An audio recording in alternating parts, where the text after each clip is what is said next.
Hi everyone.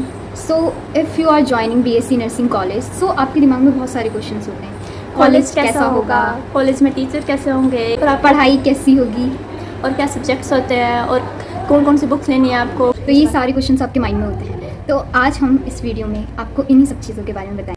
So hi everyone, welcome and welcome back to my channel. I Raveena Negi and I Sakshi Thakur, we are the students of BSc nursing 6 semester from state college of nursing Dehradun.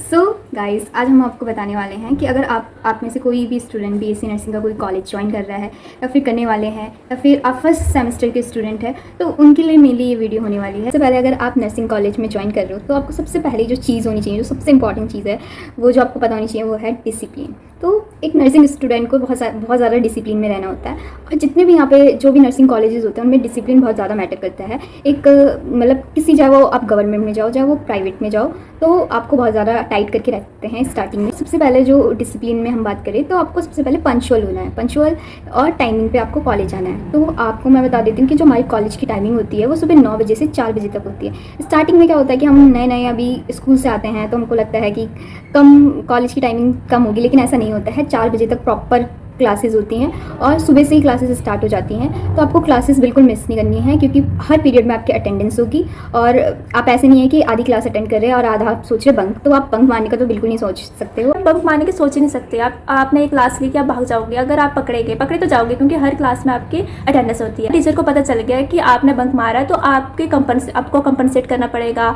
आपकी उस दिन की full day absent लगेगी, इसलिए आप bunk नहीं मार सकते कभी भी। तो आपको बंक मारने के बारे में तो बिल्कुल नहीं सोचना, क्योंकि स्टार्टिंग में बच्चे नए नए आते हैं। और मेन चीज़ जो होती है कि जब भी आप फर्स्ट डे कॉलेज आ रहे हो तो ऐसा नहीं है कि आपको कॉलेज में आपका एडमिशन हो गया तो आपने ये नहीं सोचना है कि मैं फर्स्ट डे नहीं जाता हूँ, ऐसा मत सोचना। हाँ, क्योंकि जैसे ही सेशन स्टार्ट हुआ तो आपकी फर्स्ट डे से ही अटेंडेंस स्टार्ट हो जाती है कि अटेंडेंस लग रही है आपकी, और आप फर्स्ट डे नहीं आए हो उसका भी एक्सप्लेनेशन लेटर भी देना पड़ेगा आप क्यों यार अभी क्या, पंचुअल होना है, टाइम पे आना है। और टाइम की एक और बात है कि जैसे कॉलेज की टाइमिंग है 9 बजे से 4 बजे तक, लेकिन आपको फर्स्ट डे थोड़ा जल्दी आना है। आपको लगभग 8:30 बजे तक कॉलेज पहुंच जाना है, क्योंकि कॉलेज में असेंबली होती है तो असेंबली अटेंड करना बहुत ज़्यादा ज़रूरी है। एक वो आ रहे हैं, डेली आ रहे हैं असेंबली में कि नहीं आ रहे हैं। अगर नहीं आओगे तो फिर आपको डांट पड़ेगी कि क्यों नहीं आ रहे हो। तो फर्स्ट टाइम में आपको बिल्कुल इस चीज़ का खास ध्यान रखना है, जो पहली चीज़ है। सेकेंड चीज़ है रिस्पेक्ट। आपको जो भी सीनियर्स हैं, जो भी टीचर्स हैं, जो भी हैं, आंटी हो गया, अंकल हो गया, जो भी काम करते हैं यहाँ पे, सबको विश करना है। चीज़ है टोन।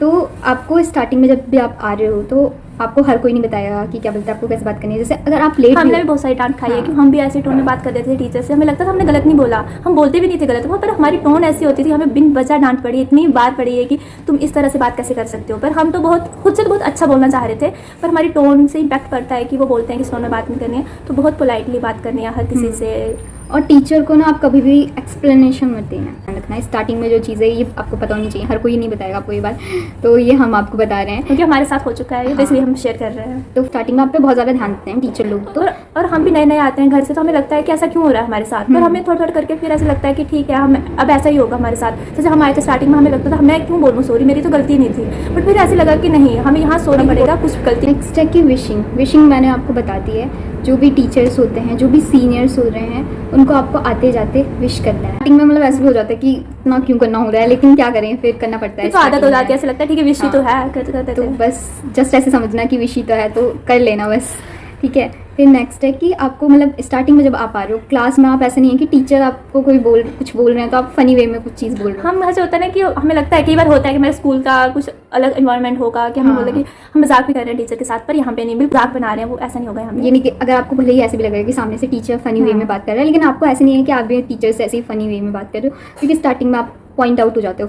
फिर ये बाद में आपका फिर पूरे सेमेस्टर चलता रहता है, सेमेस्टर पूरे 7 साल चलेगा। बात है जो मेरे साथ हुई है कि मुंह नहीं बनाना है जब भी टीचर कुछ बात करते हैं। तो हम ऐसे होता है ना कि हमारे कुछ एक्सप्रेशन ऐसे हो जाते हैं कि इससे कैसे हो गया, ऐसा नहीं करना है कभी भी। एक बार हुआ था कि मैंने ऐसे ही मेरा ऐसे कुछ था नहीं कि मैं खुद से करा, मैंने हो गया होगा, हो जाता है। तो इस चीज़ का ध्यान रखना कि कभी भी ऐसे एक्सप्रेशन मत देना कि जिससे दूसरों को लगे कि मेरी डिसरिस्पेक्ट हो रही है। हाँ, नेक्स्ट है ग्रूमिंग। तो सबसे पहले बात करें गर्ल्स के लिए ऐसे दोनों के लिए ग्रूम प्रॉपर टाइडी और क्लीन बन के आना है सबको। और गर्ल्स की बात करें तो उनके जो हेयर्स होते हैं प्रॉपर टाइडी होने चाहिए, जूड़ा विद नेट, जूड़ा बना होना चाहिए, नेल कट होने चाहिए, और हाथ में चूड़ी जो भी बैंगल्स वगैरह होते हैं वो पहन के लो नहीं। हाँ, यहाँ मतलब पे आपको कुछ भी पहनना। आर्टिफिशियल कैरी नहीं करने हैं।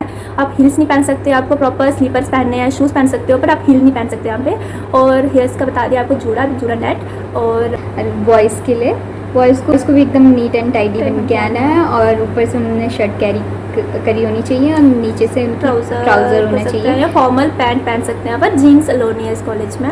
जितने भी प्रोफेशनल कोर्सेज होते हैं तो इनमें अलाउ नहीं किया जाता है। और उनके हेयर्स कट होने चाहिए, उनके भी प्रॉपर, और उनकी बियर्ड क्लीन शेप होनी चाहिए। बियर्ड में नहीं आ सकते, अलाउ ही नहीं करती कॉलेज तो आप डांट ना खाओ, तो इससे पहले है कि आप पहले से ये चीज़ फॉलो करो तो ज़्यादा बेटर होगा। आपको ये इन्फॉर्मेशन दे देंगे कोऑर्डिनेटर्स, बट आपको ऐसे ना कि लाइटली ले लें उनकी इन्फॉर्मेशन की, ऐसे नहीं होगा, उसको फॉलो करना। अगर आप पहले से ये चीज़ फॉलो करके आ रहे हो तो हर कोई आपको देखेगा स्टार्टिंग में, बोलेंगे कि बहुत अच्छे बच्चे हैं। और स्टार्टिंग में अगर आपको ये सारी चीज़ें पता हैं तो बहुत ज़्यादा अच्छा है कि आपको मतलब आपको डांट वाट नहीं खानी पड़ेगी। फिर बात आती है जब भी आपको यूनिफॉर्म मिलेगी, अब 1 महीने बाद मिल जाएगी। तो यूनिफॉर्म आप पहनोगे, प्रॉपर आयरन करी होनी चाहिए। अब आईडी कार्ड आपको पहनना है। आईडी कार्ड तो बहुत ज़्यादा मेन है, और स्पेशली अगर आप एग्जाम में भी जा रहे हो तो कुछ टीचर्स होते हैं जिनको एग्जाम में भी या फिर नॉर्मली भी है, तो आपको मतलब आपको अलाउ नहीं करेंगे। कई बार ऐसा होगा कि टीचर्स ने चेकिंग कर ली कि आईडी कार्ड किसने नहीं पहना है, तो आपको बहुत ज़्यादा डांट पड़ेगी, क्यों नहीं पहना है। आपको जो भी नेम प्लेट मिलेगी या आईडी कार्ड, आपको प्रॉपर पहनना चाहिए। अब जैसे आप कॉलेज में आते हो तो मेकअप तो बिल्कुल नहीं कर सकते हो, काजल, आईलाइनर कुछ भी नहीं लगा सकते हो। लिप बाम अगर ज़्यादा होगी तो उसके लिए शायद बोल ही दे, ये भी हो सकता है क्या। नॉर्मल तो लगा ही सकते हैं, बट अगर ज़्यादा आपने लगा ली तो उसके लिए भी बोल सकते हैं। और देखो काजल पे भी बहुत सारे बच्चों को यहाँ पे डांट पड़ जाती है। पड़ी है हाँ। जब भी आपको यूनिफॉर्म मिलती है उसके लिए आपको ब्लैक शूज़ होने चाहिए आपके पास, सबके पास। ऐसे नहीं कोई कलरफुल शूज़ पहन के आ रहे हैं। हाँ, और शूज़ ऐसा रखना है कि सबके पास सेम हो तो ज़्यादा सही है, पूरे ब्लैक हो तो ज़्यादा अच्छा होगा। ऐसा नहीं है वाइट कि उन पे वाइट कलर का कुछ बना है, ऐसा मत लेना। नेक्स्ट है बैग। जब भी आप एक नर्सिंग कॉलेज में आ रहे हो तो आपको जो बैग लाना है वो आपको बड़ा बैग लाना है, आपको छोटा बैग लेके नहीं आना है। जैसे कि मैं लेके आई थी, मैं भी लेके आई थी छोटा बैग लेके आई, वो 30वें दिन फट गया मेरा बैग। ऐसा सोच के बिल्कुल ना आए कि आप कभी भी मतलब ये मत सोचना कि अगर आप नर्सिंग कॉलेज में आ रहे हो तो आपको ये नहीं सोचना है कि आप कॉलेज में एंटर कर रहे हो। ऐसे बुक्स नहीं ली होंगी, इतनी सारी बुक्स लेनी पड़ेंगी आपको। और आपको जो बैग जब लाओगे आपको लेना ही है तो आप बड़ा बैग लेना, कभी छोटा बैग मत लेना कॉलेज समझ के कि आप छोटा बैग लेके आ रहे हो। नेक्स्ट है इंट्रोड्यूस योरसेल्फ। तो जब भी आप फर्स्ट सेम में एंटर करो, फर्स्ट डे आपका कॉलेज है, तो आप क्या करोगे, इंट्रोड्यूस करोगे। तो आपको इंट्रोडक्शन में मेनली जो चीज़ आपकी इंक्लूड होनी चाहिए वो है आपका नेम होना चाहिए, आप कहाँ से बिलोंग करते हो वो होना चाहिए, आपकी स्कूल नेम, आपका स्कूल नेम, और किस ईयर में आपने पास किया है वो मेंशन होना चाहिए। हॉबीज़ पूछ सकते हैं टीचर्स, आपकी क्या हॉबीज़ हैं, लाइक हो गया, आपके डिसलाइक हो गया, आपके गोल हो गए, आप नर्सिंग कॉलेज में क्यों आए हो, इस चीज़ का भी आप दिमाग में आना चाहते थे कि नहीं आना चाहते, ये भी मतलब हाँ पूछ लेते हैं टीचर लोग। पर ऐसा कुछ नहीं है, जो भी टीचर्स आएंगे आप उनका सबका अलग अलग होगा। कुछ बोल रहे हैं कि सिर्फ अपना नाम ही बता दो, सिर्फ बोल रहे हैं अपना सब बताओ, तो आपको ये ध्यान रखना है कि हमारा इंट्रोडक्शन होगा फर्स्ट डे। हाँ, तो आपको थोड़ा बहुत इंट्रो प्रिपेयर कर लेना, जो मैंने बोल दिया वो सारी चीज़ आपको मेंशन कर इतना ही पूछते हैं, इससे ज़्यादा कुछ नहीं पूछे। कोई ऐसा नहीं है कि घबराना नहीं है आपको ज़्यादा, कि ज़्यादा टेंशन भी मत लेना।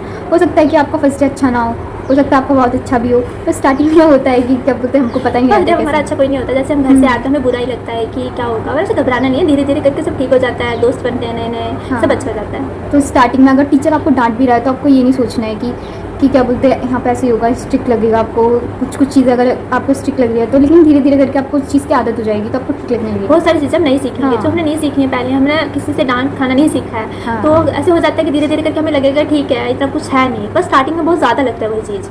तो इतना घबराने वाली बात नहीं है कि आपको स्टार्टिंग में कुछ बोल दिया किसी ने तो आप बोलोगे कि इसमें कैसे होगा, हर टाइम ऐसा ही होगा, नहीं ऐसा कोई बात नहीं। और ये भी नहीं होना है कि अगर आपको कोई सामने से कुछ बोल रहा है तो आप बिल्कुल मतलब ये सोच रहे इसने मुझे बोल कैसे दिया है करके। अगर आपको डांट पड़ रही है तो और आपको बुरा भी लग रहा है कि कई बात तो आपकी तो गलती भी नहीं होगी तो आपको फिर भी डांट पड़ जाएगी, तो आपको ऐसे नहीं सोचना मेरी तो गलती ही नहीं थी, कैसे डांट दिया, ऐसे हो गया, ठीक है बड़े हैं डांट दिया उन्होंने, इतना समझ के उसको भुला देना। हाँ, मतलब किसी ने कुछ बोला हमने उल्टा जवाब दे दिया कुछ भी थोड़ा सा भी, तो फिर वो बात बहुत बड़ी हो जाएगी। स्टार्टिंग में आपको इन सब चीज़ों का ध्यान देना है, ज़्यादा सोचना नहीं है कि क्या क्या क्यों बोला, मतलब ठीक है, बस मतलब ऐसे सुनना है कि आप सुन रहे हो, हाँ आपको बुरा भी लग रहा है, होता है, हमारे साथ भी स्टार्टिंग में हुआ है कि हम आए हैं, उनको बहुत सारी चीज़ें अच्छी नहीं लगी है इस कॉलेज में, या फिर किसी को बहुत सारी चीज़ें होती हैं तो उनको पसंद नहीं आता है कि हमें सामने वाला कोई भी कुछ बोल रहा है हमें अच्छी नहीं लगती है। बहुत बार तो ऐसे होते हैं हमारी गलती नहीं होती तब भी हम डांट सुन रहे हैं, तो ये सब चीज़ सुनी भी है हमने। हमारी गलती नहीं है तो फिर भी सुन रहे हैं, ठीक है। और ये नहीं है कि फिर हम ऐसे नहीं है कि सामने से हम उनको जवाब दे रहे हैं, तो ऐसे जवाब देना ही नहीं, मुंह बना रहे हैं, ये बात है कि जैसे नॉर्मली सुनना है, अगर कुछ भी डांट रहा है तो नॉर्मली सुन लो, ऐसा नहीं हम मुंह बना रहे हैं तो वो बोलेंगे ये तो बहुत ही मतलब अजीब बच्चा है कि इसने ऐसे कर दिया। और अगर आप बोल भी रहो किसी को, आप रिप्लाई भी कर रहे हो तो आप पोलाइट वे में करो, रिस्पेक्टफुली करें तो ज़्यादा बेटर रहेगा, ठीक है। ठीक है। सो नेक्स्ट हम बात करेंगे सब्जेक्ट की रिगार्डिंग। फर्स्ट सेमेस्टर में आपके कौन कौन से सब्जेक्ट होते हैं, तो इसके बारे में कौन कौन से एग्जाम होते हैं भैया हम बताएंगे। एग्जाम कौन से होते हैं और सब्जेक्ट कौन से होते हैं, क्या क्या पढ़ना है आपको फर्स्ट सेम में वो हम बता रहे हैं। सबसे पहला है एनाटॉमी एंड फिजियोलॉजी, ये एक ही है, एक ही एग्जाम होता है इसका। ये मतलब पढ़ाएंगे अलग अलग, एनाटॉमी अलग और फिजियोलॉजी अलग, इसका एग्जाम एक ही होगा। फिर नेक्स्ट है फंडामेंटल। फंडामेंटल फर्स्ट आपको फर्स्ट सेम में पढ़ाई जाएगी, फंडामेंटल सेकंड आपको सेकंड सेम में पढ़ाई जाएगी, और इसका एग्जाम सेकंड सेम में होगा दोनों का। फिर फर्स्ट सेम आपको पढ़ाया जाएगा साइकोलॉजी एंड सोशियोलॉजी, पढ़ाएंगे आपको अलग अलग ही सब्जेक्ट में, पर इनका एग्जाम जो होता है वो साथ में होता है दोनों का। ये आपके दो एक्सटर्नल है फर्स्ट सेम में, psychology and sociology and anatomy and physiology. इनके दो पेपर होते हैं, तो एक दिन आपका एनाटॉमी फिजियो होगा और सेकंड दिन आपका साइको सोशो होगा। फिर आपका एक इंटरनल है वो है इंग्लिश, वो तो आपका इंटरनल का मतलब ये है कि आपका जो पेपर होगा वो हमारा कॉलेज ही प्रिपेयर करेगा। हाँ, वो और जो चेकिंग होगी वो भी हमारे कॉलेज में ही होगी, तो उसको मतलब इंटरनल है वो इतना कुछ होता नहीं, 25 मार्क्स का एग्जाम होता है आपका। और एक्सटर्नल जो होता है वो लाइक अ बोर्ड एग्जाम होता है। हाँ। कि आपको जैसे आप बोर्ड देते हो तो 12th के बाद मैंने ऐसे सोचा था कि 12th तक ही बोर्ड होते हैं लेकिन आपको ऐसा नहीं सोचना है। तो यहाँ पे ऐसा होता है कि आपको एक्सटर्नली मतलब आपकी कॉपी बाहर जाती है चेक होने, और वहाँ से ही चेक होके आती हैं। तो आपके ये सब्जेक्ट्स हैं, आप अगर आप अच्छे से परफॉर्म नहीं कर रहे हो तो फिर बैग भी लगती है। ऐसा नहीं है, अगर आप अच्छे से पढ़ोगे, आपके फर्स्ट सेशनल होंगे, सेकंड सेशनल होंगे, अच्छे से आप पढ़ पाओगे उसमें। अगर आप अच्छे से तैयारी कर रहे हो, फर्स्ट सेशनल हो रहे हैं, सेकंड सेशनल हो रहे हैं, तो आप अच्छे से प्रिपरेशन कर सकते हो, मतलब एक्सटर्नल एग्जाम। एक्सटर्नल की तो अच्छे से प्रिपेयर करना आप एक्सटर्नल में, ठीक है, क्योंकि फिर बाद में ऐसे होता है और होता है कि सबको लगता है कि नॉर्थ में फिजियोलॉजी पे ज़्यादा ध्यान दो और साइकोलॉजी और सोशियोलॉजी पे कम दो, पर ऐसा नहीं है। जो एग्जाम होता है ज़्यादा सबसे ज़्यादा बैक आती है वो साइकोलॉजी और सोशियोलॉजी में आती है। तो आपको साइको सोशो को लाइक सबको मतलब सबको एक क्या बोला, सबको एक जैसा पढ़ना है। हाँ, सबको एक जैसा पढ़ना है, ऐसा नहीं है कि आप एक ही सब्जेक्ट को ज़्यादा टाइम दे रहे हो, दूसरे को नहीं दे रहे हो, सबको आपको इक्वली पढ़ना है। जो फंडामेंटल फर्स्ट है उसका एग्जाम तो नहीं होना है फर्स्ट सेम में, बट उसको पढ़ना है साथ साथ में, जैसे आपको टीचर्स पढ़ाएंगे आपको डेली पढ़ना है, तब जाके वो ईजी हो जाएगा आपको सेकंड सेम के लिए। तो साइको सोशो, हाँ, तो इस सब्जेक्ट पे आपको ध्यान देना है, और एनाटॉमी फिजियोलॉजी भी आपको ध्यान देना है। इंटरेस्टिंग, आपको मज़ा आएगा पढ़ने में।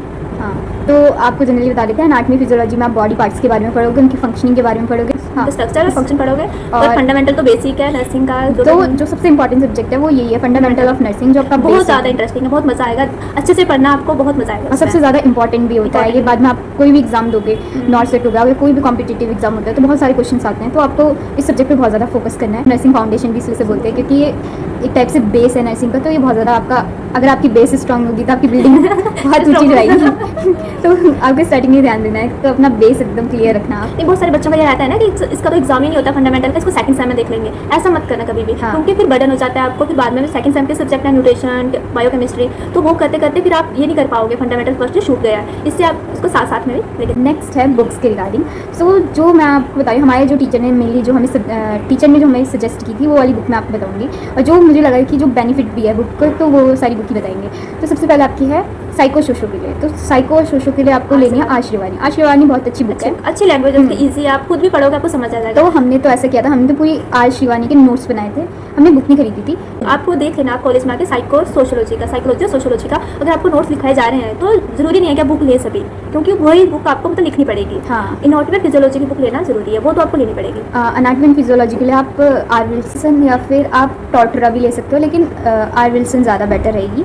नेक्स्ट है आपकी फंडामेंटल ऑफ नर्सिंग के लिए। फंडामेंटल ऑफ नर्सिंग के लिए आप आई क्लेमेंट ले सकते हो, डिपेंड करता है कि आपका कॉलेज कौन सा है, उसके हिसाब से आप बुक ले। और आप ऐसे नहीं है कि आप स्टार्टिंग में अगर आप बुक ले रहे हो तो अगर आपके पास मतलब किसी की है तो आप लेके आ जाओ, लेकिन अगर आपके पास नहीं है आपको बाद में जरूरी नहीं है कि आपको लेके ही आ रहे हो आप। जैसे हमारे कॉलेज में तो हमें बहुत अच्छे से नोट्स प्रोवाइड करवाए गए थे, हर एक चीज़, तो हमें इतनी नीड नहीं पड़ी थी हर बच्चे को बुक्स लेनी है, वो अपना खुद का है कि किसी को लेनी है तो वो ले सकता है। ऐसा जरूरी नहीं था कि सबको बुक्स लेके ही कॉलेज में आना है। हाँ, तो ये डिपेंड करता है आपकी कॉलेज में पढ़ाई कैसी हो रही है, किस तरीके से टीचर लोग पढ़ा रहे हैं, तो उस पर डिपेंड करता है, लेकिन ये अच्छी बुक है तो ये आप खरीद सकते। नेक्स्ट है आपको नोट्स बनाने, जो भी आपके सब्जेक्ट्स हैं तो आपको उनकी प्रॉपर नोट्स बनाने, ठीक है। वो तो आपको बनाने ही पड़ेंगे। हमें लगता है बहुत ज़्यादा काम लगता था स्टार्टिंग में कि नोट्स बनाने इतने सारे कैसे आएंगे, जैसे एक टाइम के 50 स्लाइड्स आ गई, हमें वो लिखनी है, मतलब बहुत ज़्यादा काम लगता था हमें। पर हाँ। थोड़ी करके हमें आदत पड़ गई जब हमने लिखना स्टार्ट करा। और अगर आपको टीचर मतलब नोट्स दे रहे हैं और तो आप उसको पूरा करे ही करें हर दिन, क्योंकि आपके नोट्स चेक हो सकते हैं, और अगर आप नोट्स पूरे नहीं बना के आ सकते तो हो सकता है आपको असाइनमेंट भी मिल सकते हैं। आपको पूरा काम गाइस, मैं तो अपना एक्सपीरियंस बता रही हूँ, क्योंकि फर्स्ट टाइम में जो फर्स्ट डे आते हैं हम तो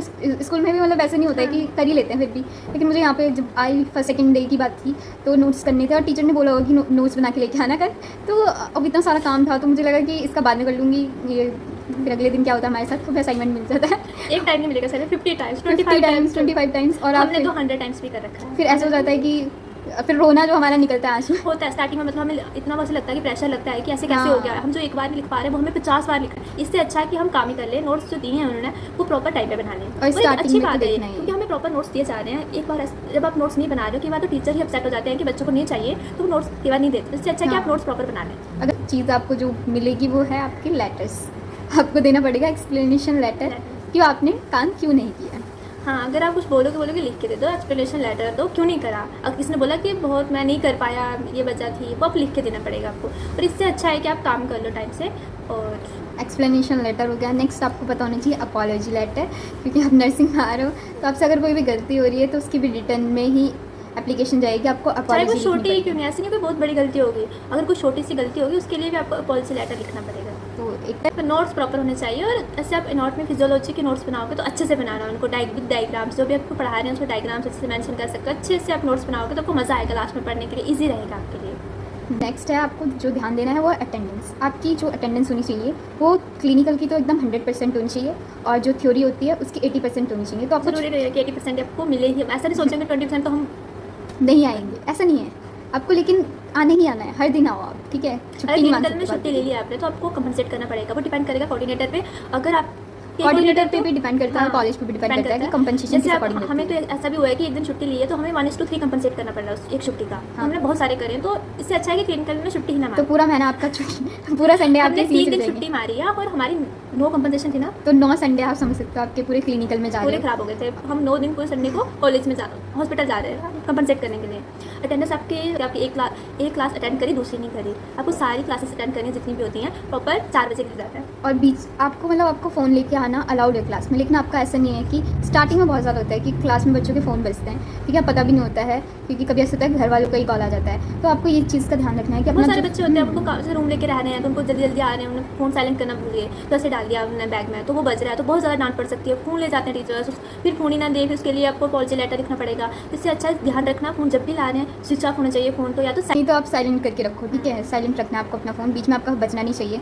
बीच में फ़ोन कभी मत चलाने। जैसे होता है ना सीट्स होती है सबसे पीछे बैठे हैं बच्चे तो फ़ोन चला लेते हैं, ऐसा कभी मत करना। टीचर्स की नज़र हर एक बच्चे पे होती है। और देखो है, क्योंकि ऐसा होता है कि स्टार्टिंग में तो आप पे ज़्यादा ध्यान दिया जाएगा, तो टीचर जो हो सकता है वो हो सकता है उनकी एंट्री कहीं से भी हो सकती है, ऐसा मतलब टीचर कहीं से भी वर्कआउट हो सकते हैं, ठीक है, आगे से पीछे से दाएं से बाएं से तो आपको फ़ोन नहीं चलाना है, नहीं तो आपको फ़ोन सबमिट हो सकता है। और स्टार्टिंग में तो ध्यान देना है आपको। में आप ये है कि डिसिप्लिन में रहना, क्योंकि ऐसा है कि अब आप नए बच्चे हो तो हो सकता है आप एक बड़े से स्क्रीन पे दिख रहे हो तो आप और वैसे पॉइंट आउट हो गया आप फिर हर टाइम के लिए। बच्चा तो फ़ोन चलाता था, क्लास में बच्चा फ़ोन चलाता था, हर टाइम सुना रहे हैं। तो ये ध्यान देना। टाइम मैनेजमेंट, हाँ, बहुत बड़ी बात है कि टाइम मैनेजमेंट, मतलब टाइम मैनेज नहीं होता है। बच्चों से आते हैं तो उनको लगता है कि इतना कम टाइम है, इतने सारे नोट्स हैं, इतना सारा पढ़ना है, कैसे हो पाएगा।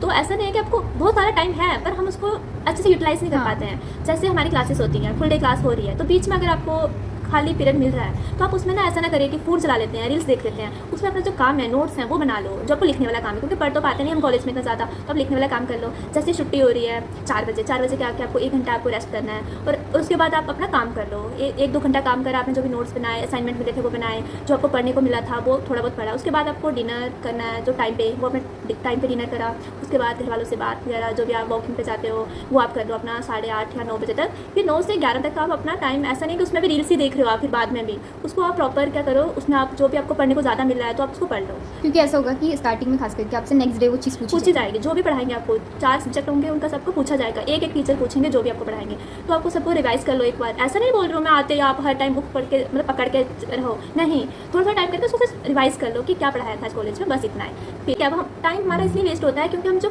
हमें लगता है कि थोड़ा आधा घंटा ही है, इसमें हम रील्स देख लेते हैं, जैसे कॉलेज में हो गया, तो वो टाइम हमें ऐसे नहीं वेस्ट नहीं करना है, उसमें आप अपना काम कर लो कॉलेज का। तो वो जो आधा घंटा है वो आपको रेस्ट के लिए आधा घंटा दे देगा कि जो आपको शाम का आधा घंटा होगा उसमें आप रेस्ट कर सकते हो, फिर आपको ऐसा लगेगा कि सही चल रहा है। हाँ, तो स्टार्टिंग से आप बिल्कुल भी लाइटली मत लेना इन सब चीज़ों को, कि आपको, और स्पेशली मैं तो अपने कॉलेज की बात बता रही हूँ, तो आपको बिल्कुल बस ये सारी चीज़ें आपको ध्यान रखनी है, क्योंकि होता है बहुत सारे बच्चों के साथ, इसलिए हम आपसे शेयर कर रहे हैं कि टाइम मैनेजमेंट, क्योंकि बहुत सारे बच्चों से नहीं हो पाता, उनको लगता है कि बहुत ज़्यादा बर्डन है। So guys, if you like this video, do not forget to like, share and subscribe. And next video मिलते हैं नेक्स्ट वीडियो में। नेक्स्ट वीडियो हमारी होगी क्लिनिकल पोस्टिंग के रिगार्डिंग, और आपको जो भी पूछना होगा पूछ सकते हैं, हम आप उस पर जरूर वीडियो बनाएंगे। हाँ, कमेंट में आप कर सकते हो कि आपको और कौन सी वीडियो चाहिए, आप बता देना। और हमारी वीडियोस कैसी लगती हैं ये भी बताइएगा। ठीक है, तब तक के लिए सब्सक्राइब करके रखना, ठीक है, बाय।